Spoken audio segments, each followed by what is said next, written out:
చెల్లించే ప్రతి ఒక్కరూ ఆధార్ అనుసంధానం చేసుకోవాలని గూడూరు వాణిజ్య పన్నుల శాఖ అసిస్టెంట్ కమిషనర్ చెల్లా అరుణకుమారి అన్నారు. ఉమ్మడి నెల్లూరు జిల్లా నాయుడుపేటలోని ఆర్యవైశ్య కళ్యాణ మండపం నందు వర్తక, వాణిజ్య, వ్యాపార సంఘాల ప్రతినిధులు వ్యాపారస్తులతో ప్రత్యేక సమావేశం నిర్వహించారు. ఈ సందర్భంగా అరుణకుమారి మాట్లాడుతూ జీఎస్టీ చెల్లింపులలో చాలా వరకు ఆధార్ అనుసంధానం చేసుకోలేదన్నారు. అటువంటి వారు వెంటనే ఆధార్ అనుసంధానం చేసుకోవాలని తెలియజేశారు. అనంతరం జీఎస్టీ చెల్లింపులలో పలు అంశాలపై వ్యాపారస్తులు అవగాహన కల్పించారు.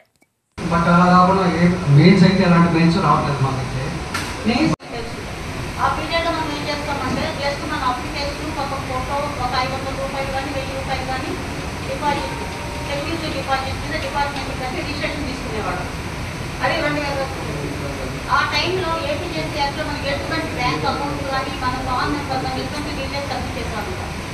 అదే 2005 బ్యాంక్ యాక్ట్ వచ్చినప్పుడు bank account, fan number compulsory చేస్తాం కదా.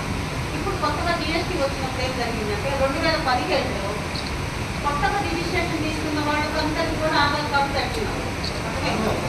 అంటే జీఎస్టీలో 2017 వచ్చినప్పుడు బ్యాంక్ యాక్ట్ నుంచి జీఎస్టీ యాక్ట్ నుంచి మైగ్రేట్ అయిన వాళ్ళందరూ వచ్చారు.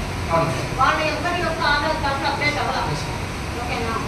అర్థంగా కొత్తగా రిజిస్ట్రేషన్ తీసి సపోజ్ మీరు అప్లై చేశారనుకోండి, మీ ఆధార్ కార్డు మ్యాండేట్ చేయాలి. పాత వాళ్ళు ఎవరికి రావాలి. రెంట్ కింద తీసుకున్నట్లయితే ఆ రెంట్ మీద మీరు 18% ట్యాక్స్ రివర్స్ ఛార్జ్ మెకానిజం కింద కట్టాలి. రివర్స్ ఛార్జ్ మెకానిజం కింద మీరు కట్టేసి తర్వాత అదే డబ్బులు మీరు మీ రిటర్న్స్ లో మీరు ఐటీసీ కింద క్లెయిమ్ చేసుకోవచ్చు. ఇది 10/10/2024 నుంచి వచ్చింది. యాక్చువల్గా అది ఎంతమంది మన అసోసియేషన్ కమ్యూనికేట్ అయ్యిందో, ఎంతమంది ఆర్డర్ మీ కమ్యూనికేట్ చేశారో లేదు.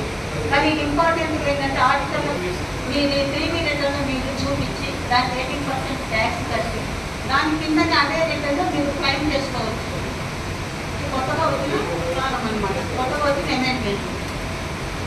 ఇది రెగ్యులర్ వాళ్ళు అంటే 3 months కోసం ఫైల్ చేసేవాళ్ళు, టీఆర్ఎంపీ వాళ్ళు కానీ, రెగ్యులర్ జిఎస్టీ అప్లికేషన్ ఫైల్ చేసేవాళ్ళు కానివ్వండి, కాంపోజిషన్ వాళ్ళకైనా సరే వాళ్ళందరికీ అప్లికబుల్ లేదు. ఇప్పుడు మీకు ఎందుకంటే చాలా మంది లాంగ్ బ్యాక్ లో రిజిస్ట్రేషన్స్ తీసుకొని ఉంటారు. ఒక మీరు రెంటల్ అగ్రిమెంట్ ఉండొచ్చు, ఉండకపోవచ్చు. కొత్తగా మీరు రెన్యువల్ చేసుకున్నా మాకు కోర్టులో మీరు అప్డేట్ చేసుకుంటకపోవచ్చు, చాలా జరుగుండొచ్చు. కానీ ఇప్పుడు దీన్ని మాత్రం ఖచ్చితంగా కట్టాలి. మరిన్ని న్యూస్ అప్డేట్ కోసం A3 న్యూస్ ఛానల్ని సబ్స్క్రైబ్ చేసి బెల్ ఐకాన్ను ప్రెస్ చేయండి.